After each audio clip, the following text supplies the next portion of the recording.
বাংলাদেশের অবস্থা হচ্ছে নাচতে না জানলে উঠোন বাঁকার মতো। বাংলাদেশ নিজের দেশের পরিস্থিতি সামলাতে পারছে না, এবার মাঠে ময়দানে নেমে বলছে, কাঁদুনি গাইছে। আসলে ভারতে শেখ হাসিনা রয়েছে, ওখান থেকে উনি ভাষণ দেবেন বলেই এই এত অশান্তি হচ্ছে। আপনারা কি করছেন? আপনাদের প্রশাসন কোথায়? অশান্তি কারা করলে? গ্রেপ্তার কাদেরকে করেছেন?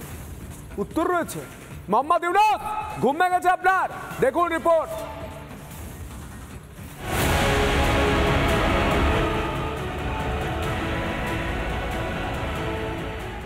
কট্টরপন্থী জামাতে ইসলামীদের খপ্পরে পড়েছে গোটা বাংলাদেশ।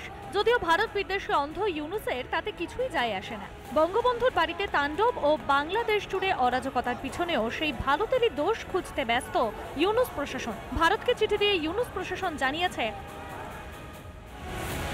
উস্কানিমূলক ভাষণ দিচ্ছেন হাসিনা, সেই কারণেই বাংলাদেশে অশান্তি।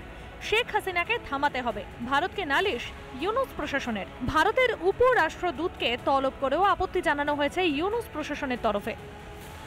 ইউনুস সরকারের উপদেষ্টা তথা ছাত্রনেতা নাহিদ ইসলাম তো সরাসরি ভারতকেই দুষছেন যাবতীয় বিশৃঙ্খলার জন্য। শেখ হাসিনা সেখানে থেকে যদি রাজনৈতিক কর্মকাণ্ড করে, এর দায় ভারত সরকারকে নিতে হবে। সে যদি ভারতের থেকে তার বক্তব্য প্রচার করে, রাজনৈতিক মিটিং করে, তো এটার দায় অবশ্যই ভারতকে নিতে হবে এবং ভারত সরকারের কাছে আমরা এটা জবাব দিতে হবে। দেশের আইন শৃঙ্খলা বজায় রাখতে ব্যর্থ ইউনুস, উল্টে ক্ষমতা ধরে রাখতে জামাতি জিহাদিদের ঢালাও মদত দিচ্ছে বাংলাদেশের অন্তর্বর্তী সরকার। অথচ বাংলাদেশে মৌলবাদী তাণ্ডবের দায় নিতে হবে ভারতকে। ভারতের দায় নিতে হবে হাসিনাকে ভারতের ঠাঁই দেওয়ার জন্য। এই হাসিনার ভাষণে বাংলাদেশে যা হয়েছে, যা হচ্ছে, সকল কিছুর দায়ভার এই হাসিনাকেই নিতে হবে এবং ভারতকে নিতে হবে, মোদী সরকারকে নিতে হবে। এদের লক্ষ্য একটাই, এরা চাইছে যে এমন একটা পরিস্থিতি তৈরি করা, ওখান থেকে সব হিন্দুরা যেন পালিয়ে আসে, ভারতের সঙ্গে একটা স্থায়ী শত্রুতা শুরু হয়। কিন্তু আমি এই মূর্খের দলকে বলি যে ভারতের কত শক্তি ওরা এখনো জানে না।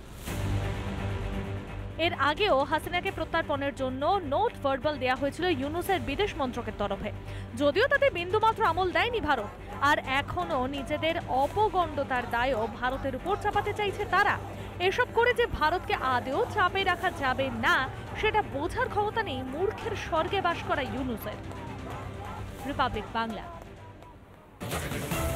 আফগানিস্তানকে অনেক পেছনে ফেলে আস্তে আস্তে এগিয়ে যাচ্ছে বাংলাদেশ উন্নয়নে। না দাদা, আইসিস এবং প্যালেস্টাইন অর্থাৎ তাদের পতাকা উঠছে বাংলাদেশে, তাহলে মানে বোঝা যাচ্ছে কতটা জঙ্গিপনা তৈরি হচ্ছে, কতটা জঙ্গির ঘাঁটি তৈরি হচ্ছে গোটা বাংলাদেশ। একজন বলছিলেন বাংলাদেশ কি করবে, কাউকে জিজ্ঞাসা করবেন। আরে করবেন দাদা, 1971 সালে যখন কাদায় পড়েছিলেন, যখন কান্নাকাটি করছিলেন, তখন এই ভারতই আপনাদের উদ্ধার করেছিল। ভারত আজও চাল দেয়, ভারত আজও খাবার দেয় বলে আপনারা বেঁচে থাকেন। আপনারা বেঁচে থাকেন। আমরা গোটা রিপোর্ট দেখাবো কিভাবে জঙ্গির ঘাঁটি তৈরি হচ্ছে বাংলাদেশে।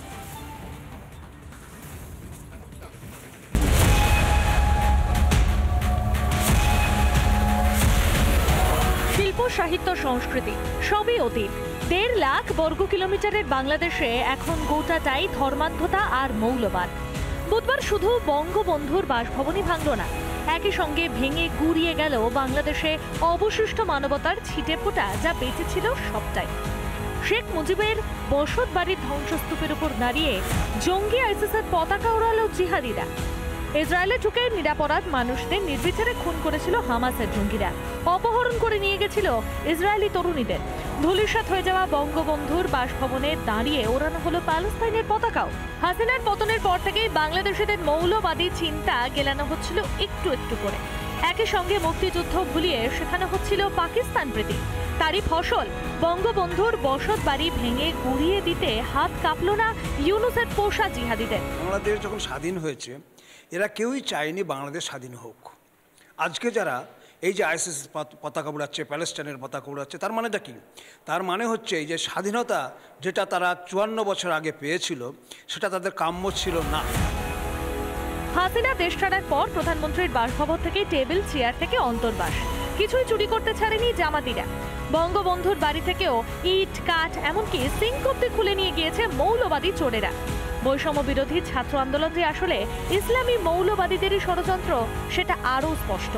যে সমস্ত তথাকথিত মুক্তমনা বামপন্থীরা সেই আন্দোলনের শরিক ছিলেন তাদেরও এখন কিছুই করার নেই। বাংলাদেশের তালিবানিকরণ সম্পূর্ণ হয়েছে ইউনুসের মধ্য দিয়ে। ইউনুস কিভাবে শান্তিতে নোবেল পুরস্কার পেয়েছেন, কোন শান্তি কার জন্য করেছেন সেটা আজকে দেখতে পাচ্ছি। যারা শান্তি পুরস্কার দিয়েছেন তাদের উচিত এই মুহূর্তে এই শান্তি পুরস্কার কেড়ে নেওয়া। ভাষা আন্দোলনের ইতিহাস তো দূর, এখন আফগানিস্তানি যেন বাংলাদেশের পাথেয়। ভারত তাদের এজেন্ডার দিয়ে বিভিন্ন দেশের পতাকা উত্তোলন করায়া ভারত আমাদের দেশের নাগরিকদের উপর চাপায় দেওয়ার চেষ্টা করে। এগুলো আওয়ামী লীগের ষড়যন্ত্র, এগুলো রয়ের ষড়যন্ত্র, এগুলো ভারতের ষড়যন্ত্র। এক অন্ধকার পথে এগিয়ে চলেছে বাংলাদেশ। সময় যত গড়াচ্ছে সেই পথ থেকে ফিরে আসাটাও ততই কঠিন হয়ে উঠছে বাংলাদেশের জন্য। রিপাবলিক বাংলা। নানা ধরনের কন্টেন্ট দেখার জন্য লাইক করুন, শেয়ার করুন আমাদের ফেসবুক পেজ, সাবস্ক্রাইব করুন আমাদের ইউটিউব চ্যানেল। পাশাপাশি অন্যান্য ব্রেকিং নিউজের জন্য অবশ্যই চোখ রাখুন রিপাবলিক বাংলায়।